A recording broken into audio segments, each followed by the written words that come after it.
All right. Well, good afternoon. My name is Bill Richmond. So I work for the U.S. Department of Agriculture. I'm with the Agricultural Marketing Service. So we are the federal agency that's been tasked with administering the National Oversight Program for hemp. And I wanted to, the title of this presentation is geared towards understanding some of the nuts and bolts around compliance.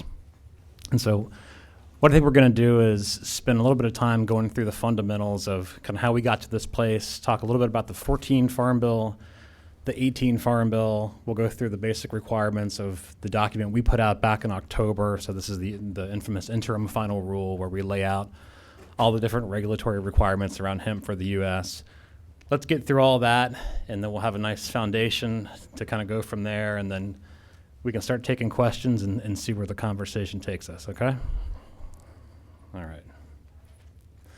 So just to start, and I think we're all very familiar with the 2014 and 18 Farm Bills, but basically the 14 Farm Bill is what kind of started this entire hemp thing in the U.S. It allowed for states to enter into research-type agreements with institutes of higher education to develop pilot programs for hemp in the U.S. And so a number of states obviously developed their own pilot programs, and some states really jumped in and started becoming involved in the hemp industry. Others kind of held back and did not. And so thankfully here in Oregon, you had a state that was very interested in hemp, dove right in and started administering a pilot program. And honestly, that's kind of what got the industry to where it is today here in Oregon. So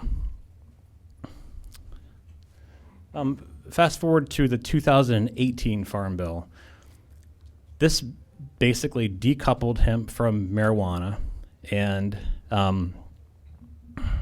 basically laid out some requirements for the U.S. Department of Agriculture. It said that we are to develop a regulatory oversight plan for the entire United States. And basically what that required was that we develop rules and regulations that states and Indian tribes need to follow if they want to stand up and administer their own hemp production plan. It also extended the flexibility for states that administer a 14 Farm Bill pilot program to continue to do so for 1 year after we issue these rules, and lay out some other kind of technical requirements around hemp and provided for some other flexibilities around growing hemp in the U.S.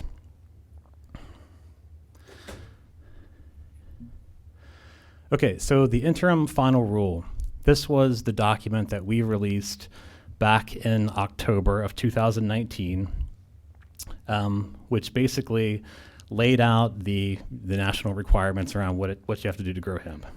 Okay, so one important distinction was when this document was published, it became effective immediately. So we get a lot of questions around that, around effective dates and when these rules are applicable.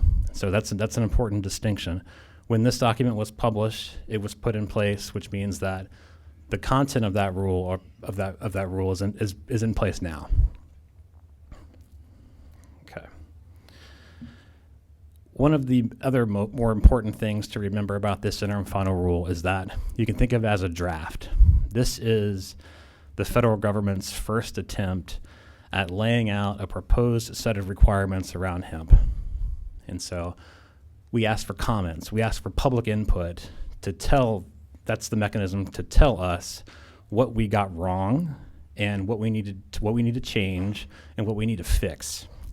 So that period to be able to submit input, to submit those comments, runs up to today.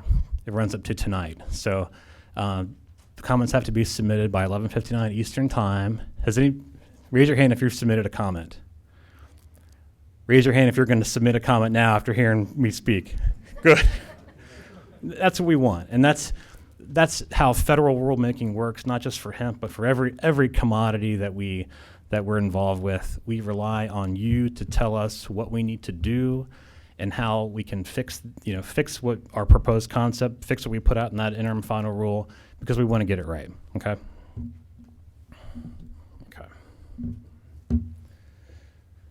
One thing I wanted to touch on real quick, and this is a very unique aspect of hemp, is some of the flexibilities around tribal jurisdictions. So in the 18 Farm Bill, it laid out, requirements for what states need to do to administer hemp production programs, but it also laid out the same requirements for states to Indian tribes. And this is unique because in some states it is still very much illegal to grow hemp. But if you have an Indian tribe within one of those states that wants to develop a plan to grow hemp on tribal lands, they're very much free to do so. That means the state can't come into the tribe and basically tell them, no, you cannot grow hemp because it's illegal in the state. That's a unique distinction. I just wanted to point that out. Okay, so we're going to spend a little bit of time on some of the kind of fundamental aspects of the interim final rule. And so this list here is basically what every state or tribal hemp program needs to have in place. And this came out of this was in the Farm Bill. So they need to have procedures for tracking the land where hemp is grown.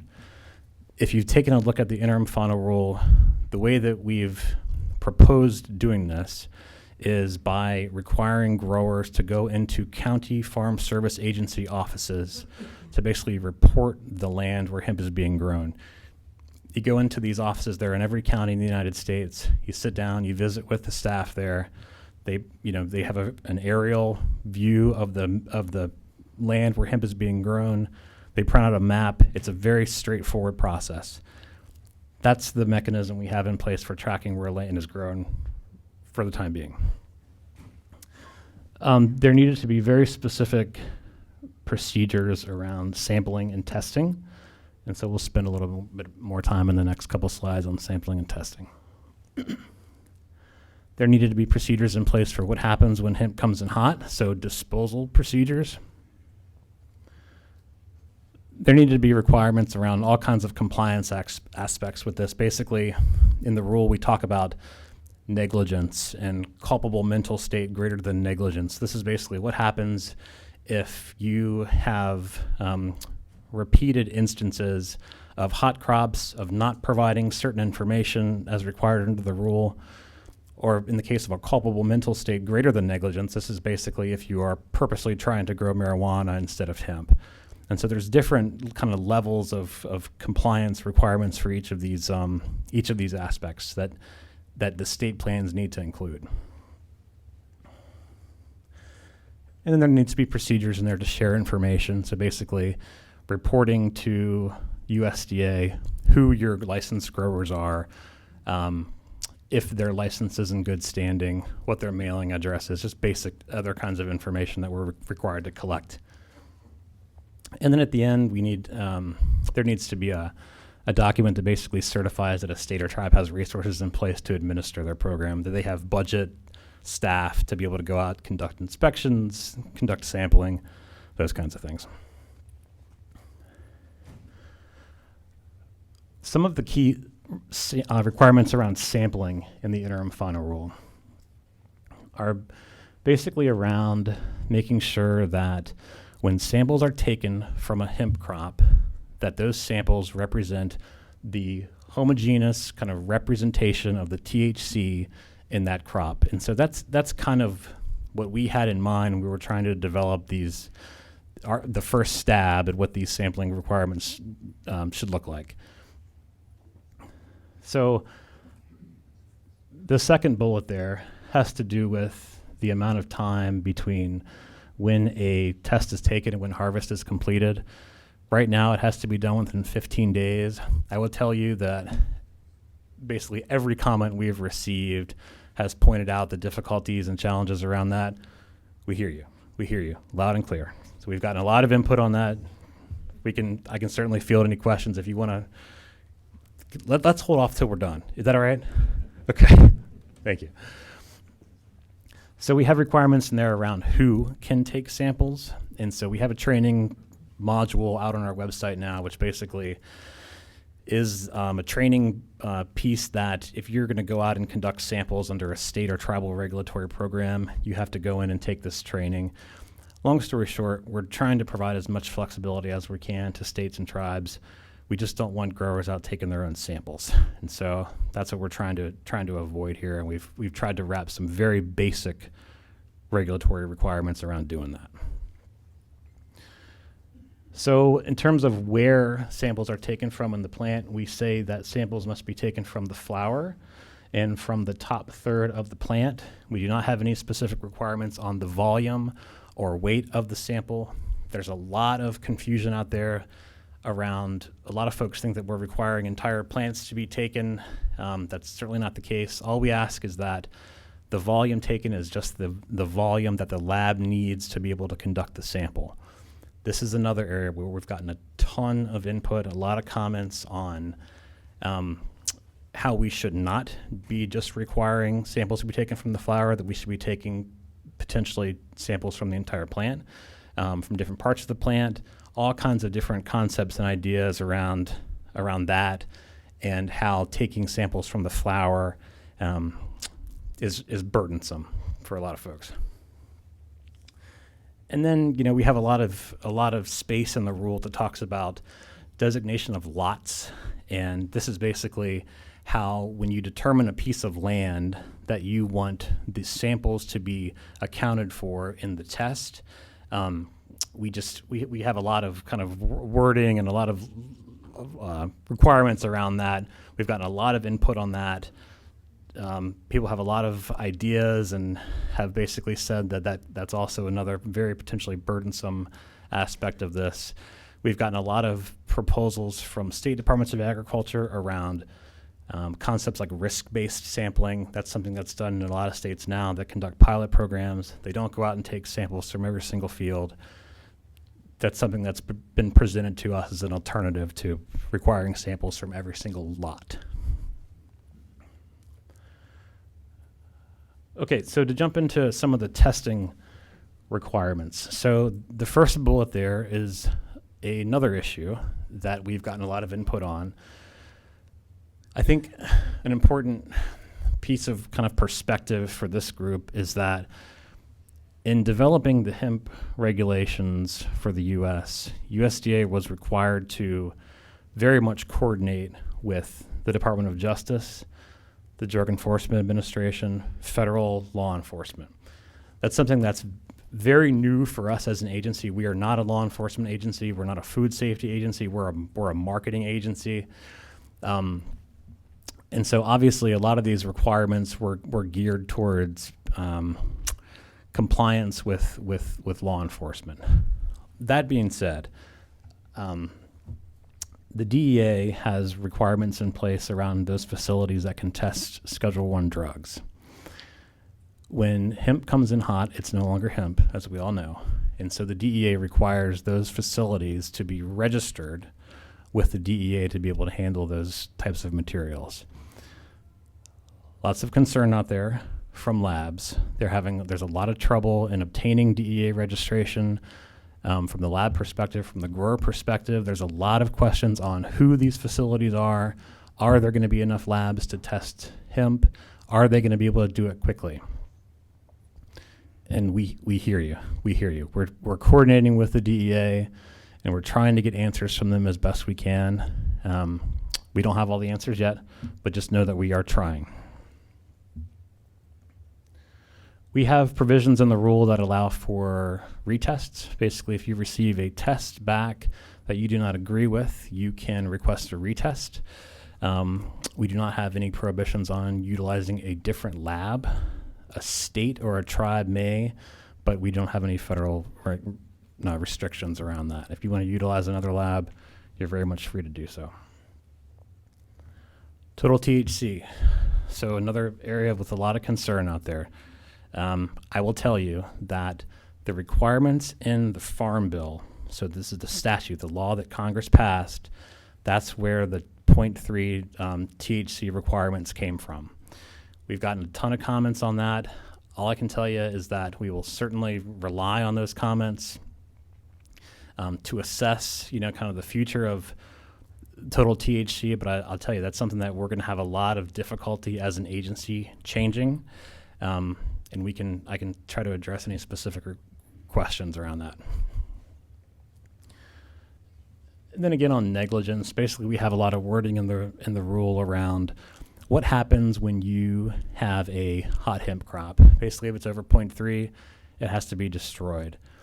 If it's if it's between 0.3 and 0.5, you're not considered to be negligent. It still needs to be destroyed. And so there's certain aspects, certain places in this rule where we tried to build in as much flexibility as we can given the constraints of the Farm Bill. But we can get into the details of negligence and culpable mental state greater than negligence if anybody wants to.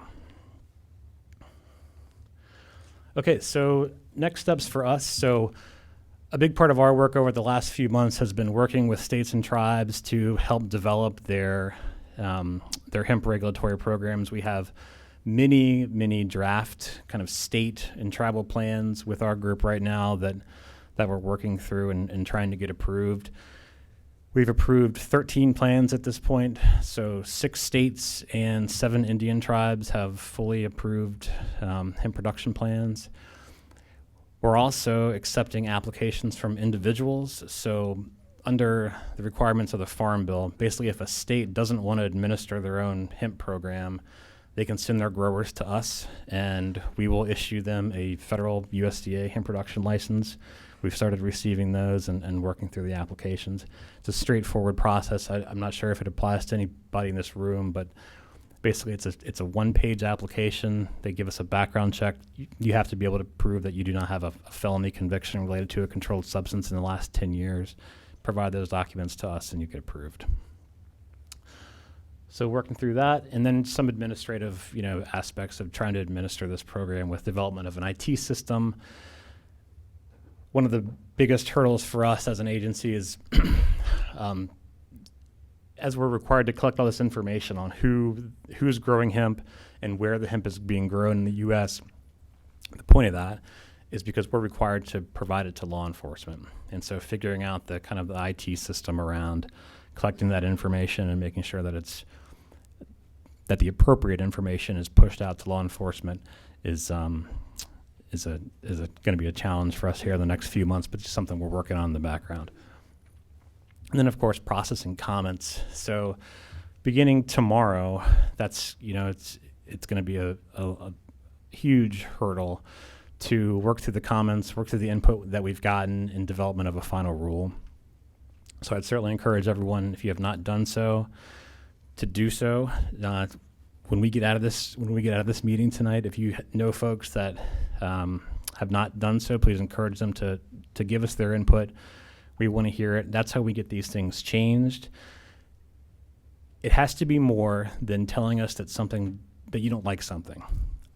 We need data. We need alternatives. Tell us if you don't like 15 days and you think it should be 30 or 45. Tell us why and why that affects you potentially as a small business or as a processor or whatever aspect of the hemp business you're involved in. Tell us how that impacts your business and why it needs to change.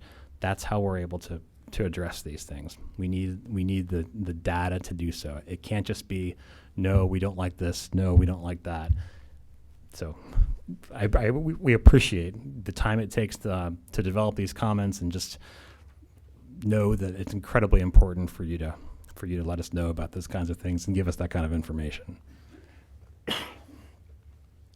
Okay, so here's our contact information here. If you haven't been to our website, check it out. We have everything related to rulemaking, requirements for states, Indian tribes, requirements for labs, requirements for sampling agents, how to apply for a USDA license, how to register your lab with the DEA. We have all of the DEA registered labs in the U.S. that want to work with hemp listed on the website right now.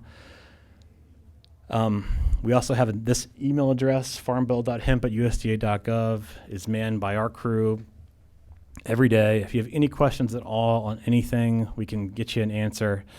And I'd be happy to start answering questions. I'd ask that you kind of work yourself over to the mic if you can. Thank you. Hi, Mr. Richmond. I'm Dr. Brian Smith. I had from Big Sur Scientific. I had a phone call with your science staff last week, and I expressed to them and in my comments at your website about the representative sampling scheme in the interim final rule. I've done work, as have others, that have clearly shown that cuttings from the same plant vary a lot in cannabinoid content. Adjacent plants vary, different parts of the same field vary. And the idea that one cutting per acre is going to be representative, I think, is statistically not correct, not scientifically correct. There do exist instruments that can quickly and accurately analyze for THC in the field, so not being able to process the samples is no longer an excuse for not doing more sampling. So I was just curious whether you guys will be open to a different sampling scheme. I tell my hemp farmer customers to do one composite sample per 1,000 plants and take that average, and that'll get you a more statistically representative sample than just doing one cutting per acre. So I'd just like your thoughts on the current sampling scheme and what your plans might be to change that. Yeah, we certainly appreciate your input, and it helps us to understand the different options that are out there around not only sampling methodologies, but how to incorporate topics like measurement of uncertainty in sampling, not just in testing. So that's incredibly insightful for us. I don't have any good answer on kind of where our flexibilities lie, other than we want to make this as flexible and as least burdensome as we can, and knowing that options like that are out there greatly help us. So thank you. Okay, thank you. Hi, how you doing? Thanks for coming today.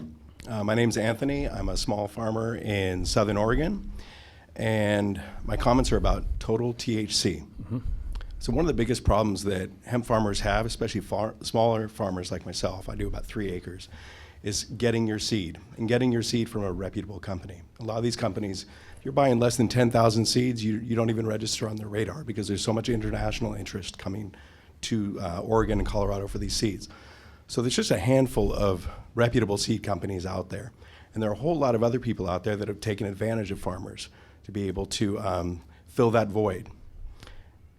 With these new rules of 0.3% total THC, I've got 2 points. The first is, as a farmer, I cannot buy seed in the United States for CBD, which is what the customer wants. I cannot buy seed that would be compliant. So that kills me as a farmer. It kills my staff. People have a mortgage.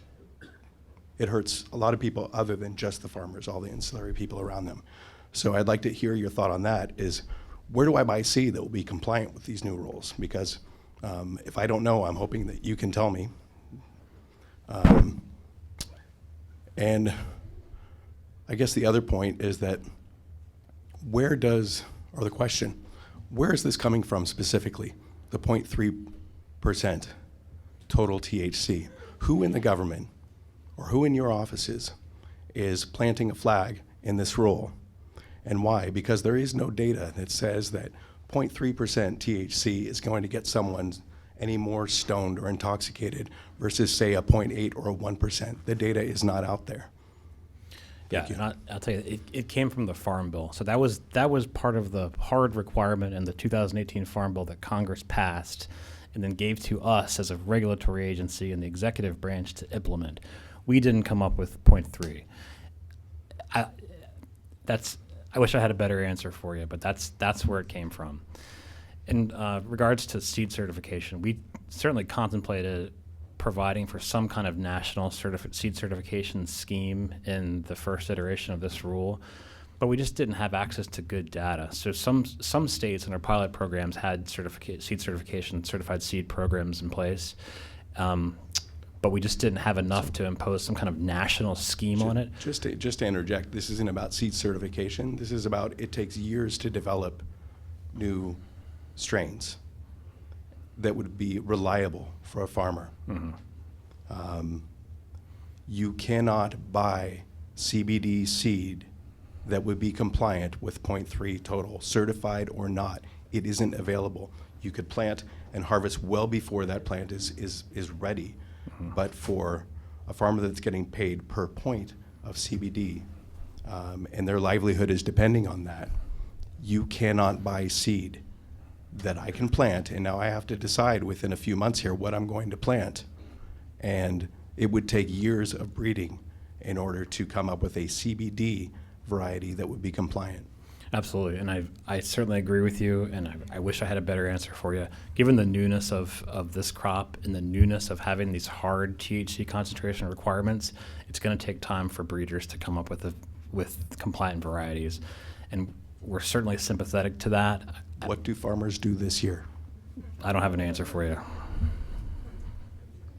Hey, thanks for your time today. My name is Bo Whitney. I'm an economist for Whitney Economics and a senior economist at New Frontier Data in Washington, D.C. I have two questions. First is, once you get these inputs, will you be adjusting your rule set, and then how long will that process take? And then the second question is, as of yesterday, there were 44 certified DEA labs, 22 states. And 6 of those states don't really have an existing program. And so that leaves us with 16 states out of the 38 that have DEA certified labs. So there's all sorts of issues associated with capacity to process all the samples that are required. But my question is there anything in the rules that you're going to adjust to address the fact that if somebody tests hot, then they'll be inadvertently violating interstate laws by transporting marijuana across state lines? Okay, there's a couple questions there. So the first one about what we do with the comments and timing. So the next step is to take everything submitted as part of the comments and rely on that to develop a final rule. We have to do it within 2 years because there was a built-in 2-year expiration in the interim final rule. We're certainly going to try to do it a lot faster than that. I think the position of our leadership is that they're very interested in getting through at least one growing cycle first. And so we're looking at sometime potentially around next fall. That's obviously up in the air, lots of things happening with an election and other things happening in DC these days. I'll tell you, our commitment is that we're going to try to do it as fast as we can, but obviously there's a lot of other factors at play. To the lab question, a lot of that is up to the DEA. And so we are coordinating with them as best we can and trying to help educate them around the hemp industry and where the flexibilities are necessary. Ultimately, it's up to them. When we have any kind of determinations from them around any of these DEA-related flexibilities may lie, we will certainly get them out to you. Okay. My name is Jennifer Kimmick with Kimmick Farms, small farm down in Southern Oregon. My question kind of is a follow-up on how long it will take. I saw on your slideshow that you have 2,000 comments. Is that so far? But my question is, how many comments do you need to actually make an impact, and what is it that we need to do? What do you need from us farmers to make these particular changes? Is 2,000 comments enough? Do we need 10,000 comments? What is it that you need from us as farmers? In this one day left, everybody go comment. Yeah. What is it that you need? 5,000? What is the swaying point? Yeah. Do you know?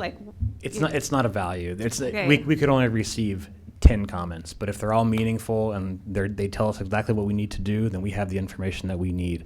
What we need from small growers is the impact that this has on your business, on your livelihood, your bottom line, what this costs you, and what the alternative would be that would make a lot more sense for your business. That's the important information that we need.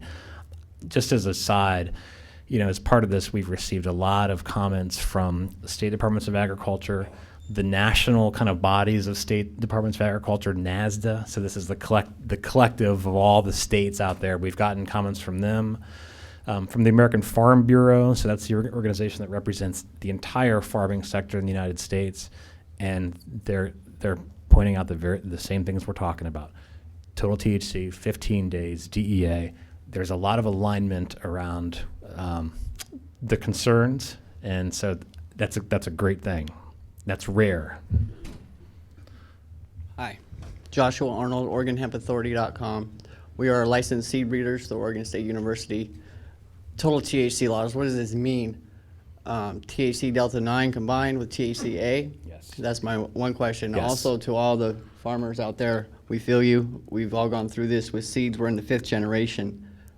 Cannabis seeds are in 30 years in breeding. So I would strongly suggest to make connections with your seed breeders to figure out where they're at education-wise. So we have a PhD botanist that is employed with us. We work through OSU as well. Phylos analytics, genotype reports to prove that we own the strains. I mean, there's so many people crossbreeding and taking these. 0 delta 9 always in our strains. So I really strongly, I will talk to anyone here and share our analytics with them as well. But total THCA and delta 9 combination, is that Yes. what I'm understanding? Yes. Okay. Thank you so much. Thank you. My name's Hadi Yosef. I'm with a THC remediation facility. I think everybody in this room can agree that the federal government is at best a nuisance, and I mean, I'm not directing this at you, but you're putting a lot of the responsibility on the growers. Meanwhile, you're enforcing the rules, but you don't have any plant physiologists or botanists on staff that are using any of that information to guide their processes. I mean, it's enzymatically impossible to have a THC-free crop. You know, it's the same enzymes that are going to do it, so it's expressed in the difference of like cloud passing by or not, you know? So little variations like that are going to have a huge difference. You also asked, like, what is the important information of how this impacts the growers? I mean, you can look at the suicide rates amongst hemp growers. You know, that's your telltale right there, you know? And it's all because of the rules that are being enforced that are completely biased. And if at best they just serve Philip Morris, you know, pharmaceutical companies, which don't get me started on opiates and how they're allowed. And they're not Schedule 1, but a plant that is 0.3 or 0.4 is the difference between somebody being a felon or not. So I guess my question is, what is the government doing to prevent a Boston THC party? Like, we're not represent, you know, we're the 4th largest crop grown in this country, but we're also the most heavily taxed and regulated, while the other 3 are subsidized. So we're, in a sense, paying for the subsidies for crops that are basically making people sick anyway. So I'm asking, what is the purpose of the government? You know, and 2, what are you going to do to get in line? You know, because remember, you're supposed to serve the people. So that's my question. Good point.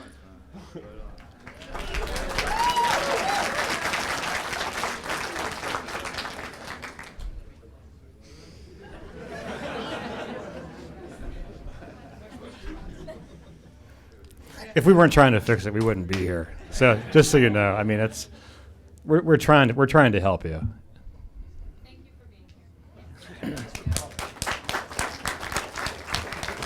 here. Good afternoon. My name is Jeremiah Crossett, company Bioscience Enterprises. We're a small lab here in Portland. Also do a variety of consulting services. So in analyzing the full proposed regulations, my observation is that essentially there's a lot of tables listing CBD production versus fiber versus feed production. There's very, very limited in terms of fiber or feed seed production in any of the tables in the long form report.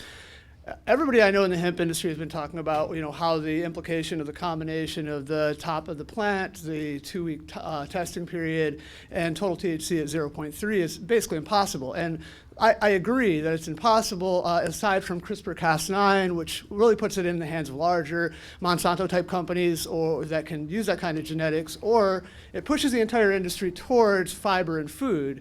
And I'm just wondering if it is actually the intent of these regulations to push the entire industry out of CBD and medicinals and towards a fiber-type crop. And if you realize the implications of that would be that large CRISPR-Cas9, not gene modification, but editing is really the only way to solve that problem. So then what you're left with is big corporations controlling the genes, or everybody having to go to food and fiber, which is not a bad thing entirely. It's just a much less lucrative crop. It's a lot harder, and it also puts a lot of businesses like my own in a really funny spot. Like, what do we do? Hold on to all of our crude and distillate? Because CBD, if your regulations as written go through, all the crop that everybody has is the last crop. There won't be any more medicinal crops. All the crude and distillate that I have right now, it's basically worth nothing. I can't sell it to save my butt, but because everybody's scared of your rules, and the industry's really shook up. And without the FDA making decisions, things aren't really moving, But if your rules go through, everything that everybody has is all of a sudden going to be worth a lot more, because next year there won't be an industry like there was in the past, because you basically made the rules impossible for medicinal growers. And I was wondering if that's intentional, or if that's just kind of like a side factor. And if you look at all the tables in there, what it seems like is that you're trying to push people towards those other hemp crops that nobody really grew. So, thank you. Yeah, I wish I had a better answer for you. I mean, it's just what do you, I mean, I think let me simplify the question. And is it the intent by these rules to spark more hemp growing towards fiber and food? Was it maybe the intent of the senators that made the farm bill? Maybe they were surprised by medicinal crops being pretty much the only thing grown. I mean, it was not at all. Not the Not at intent. all. Okay, thank you. Hi, my name's Doug Barnett. I've got a small 2.5 acre farm in Hillsboro, and I grew seed plants, and so I have even my little farm, I've got 4 different phenotypes.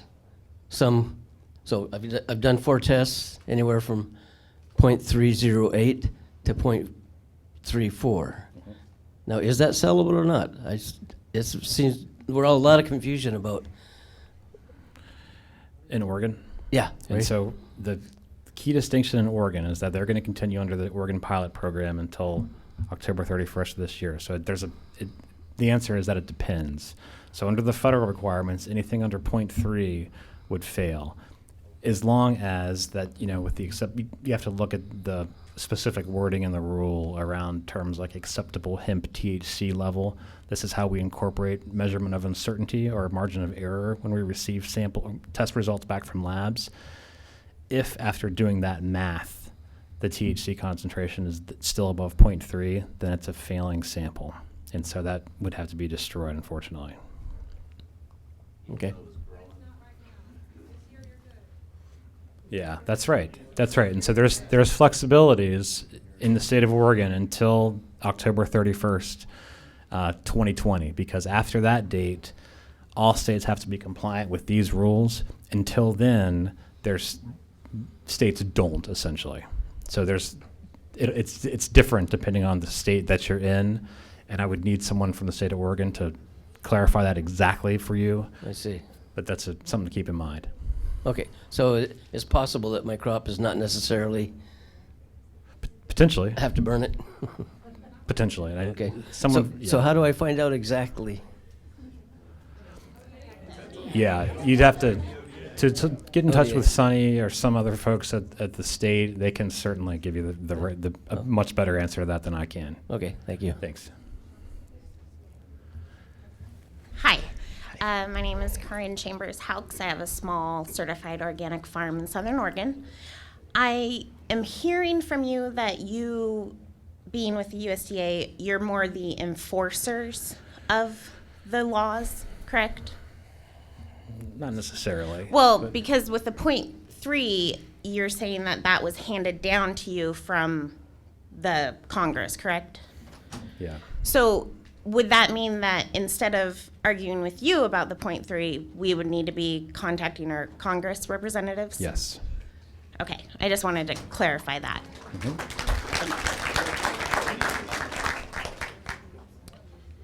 Hi, my name is Alex Berger. I'm an attorney with Emerge Law Group, and I just wanted to ask, since some states are sticking with the 2014 Farm Bill for this grow season, and other states will be under their own state plans or the USDA program, would hemp that meets the requirements of the 2014 Farm Bill under a pilot program, can they be shipped to other states that are under the 2018 Farm Bill?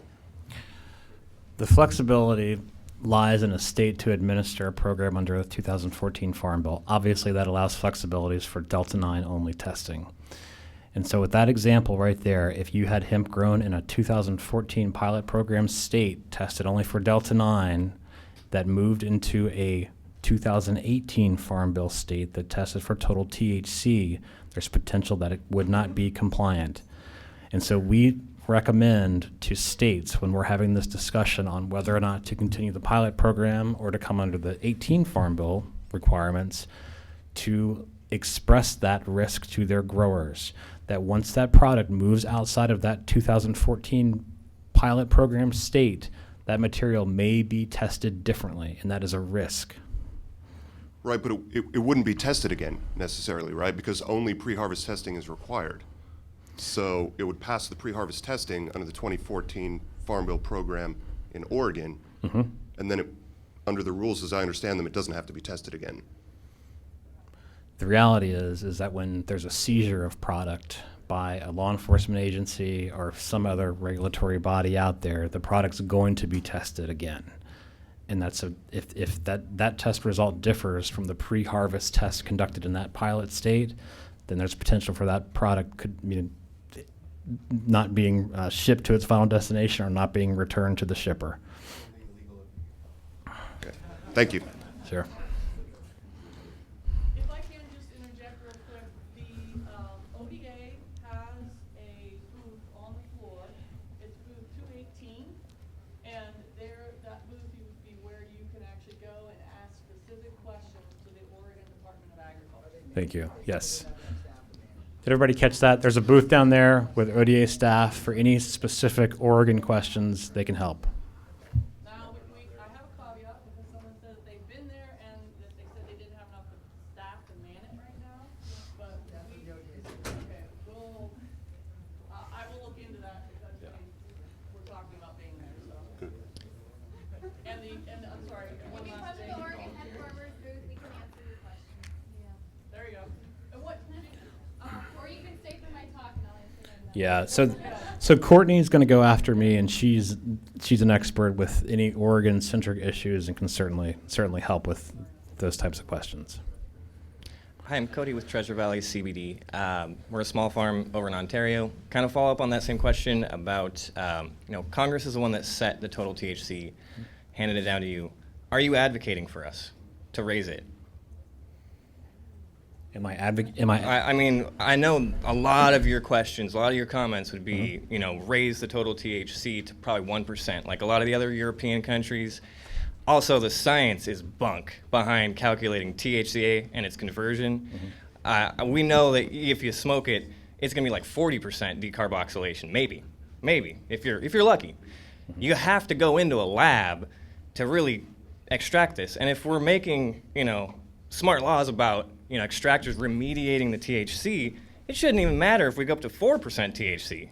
I got to say, but are you advocating for us? Because I know you got in the comment a lot. So all the concerns around point 3, again, those are matters that should be brought to Congress. So you are not advocating for us? That's not what I said. We have flexibilities around what we can change as a regulatory agency. When a law is passed by Congress, that's not something we can change through the rulemaking process. They're asking for comments and input on those types of things. So comments about total THC directed at the USDA are really in the wrong place? Not necessarily, because you can't do anything about it. Am I wrong? When comments are submitted to a public rulemaking record, they're accessible by anybody, including members of Congress and their staffs. So it is incredibly important for you to bring up any kind of concern you have with this rule broadly on any aspect of it. Include those in your comments. Some things we have more flexibility on than others, but your concerns will be heard. Trust me. Okay. Hi, thank you so much for being here today. Sophia Blanton from the Hemp University Symposiums. My question is about, what do farmers do right now, today? A lot of people have a hot crop, and I did read the interim final rules, and it definitely recommends destruction over remediation. Is there anything that we can do for farmers to help them recoup their investments? They're really between a rock and a hard place. Yeah. That's the first part of my question. And the second part of my question is about how do the listening sessions work and how can we get better involved in those? Any flexibilities around destruction lie with federal law enforcement.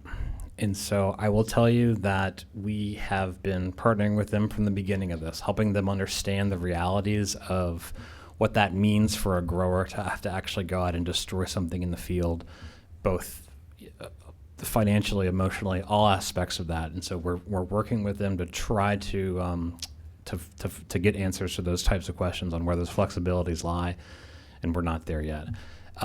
Listening sessions, and so there are no formal listening sessions. So the comment submission process is the primary means which we collect information to change federal rules. And so we haven't been out holding any formal listening sessions with the general public. We've had several with tribal organizations.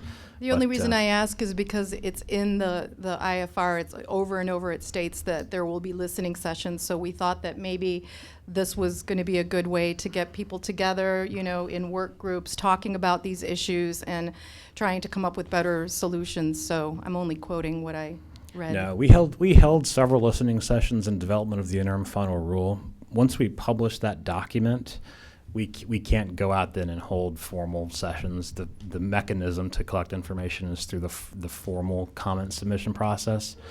So maybe we're just getting our words mixed up there a little bit. But this is certainly helpful for me to understand your concerns, and we can treat this like a listening session. Yeah, That's because fine. people's livelihoods are on the line, sir. This is no joke for this community. I can't overstress that. Thank you for listening.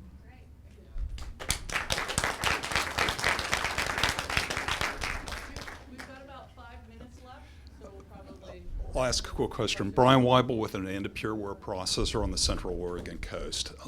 Just scanning quickly back through the interim final rule and going to this issue of total THC. The interim final rules talks about the sum of delta-9 THC and THCA, but it doesn't specifically call out the formula. There's a weighting fraction typically in a test lab for the THCA, and that seems to be absent from the rule proper. So when we issued the rule, we issued two other standalone documents. So there's a guideline document on sampling, which talks about how you go out and walk through a field and collect samples from hemp plants in the field. And there's another document on guidelines for testing. So this is what labs have to do when they receive samples in, the methodology they follow to get that sample ready for testing. In that document, we talk about the 0.877 and the formula around the total THC math. Okay, thank you. First off, thanks for being here today. I know we all have a lot of different problems we're facing at the moment, and we just appreciate you being here to answer these questions. Thank you. So we know you're not the one causing us issues. My question comes, I'm from Bend, Oregon. I belong to a co-op. We have 8 farms in Bend.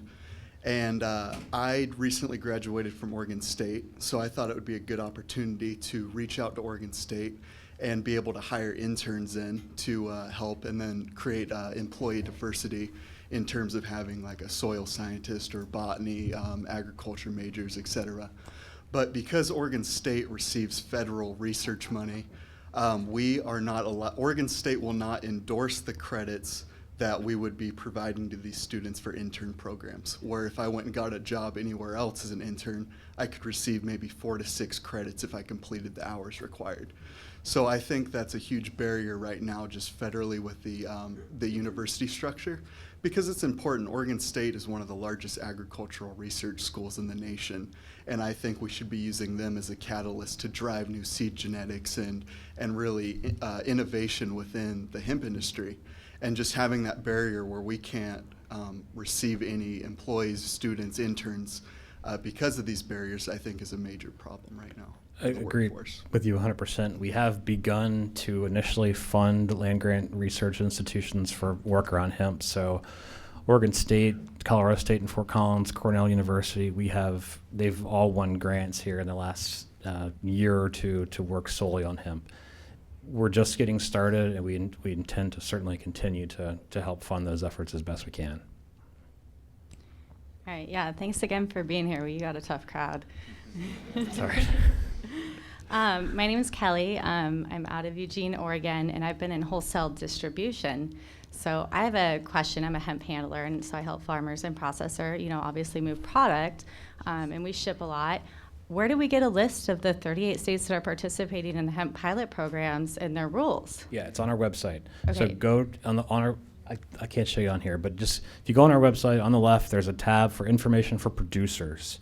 In there's a chart that shows the status of every single state every single tribe that we've communicated with. If they're a 14 state, an 18 state, if they're sending their growers to us, if they're working on a plan, we have any information we have, we try to put it in that chart, and we update it every single day. All right, awesome. Thank you for that. I've been looking.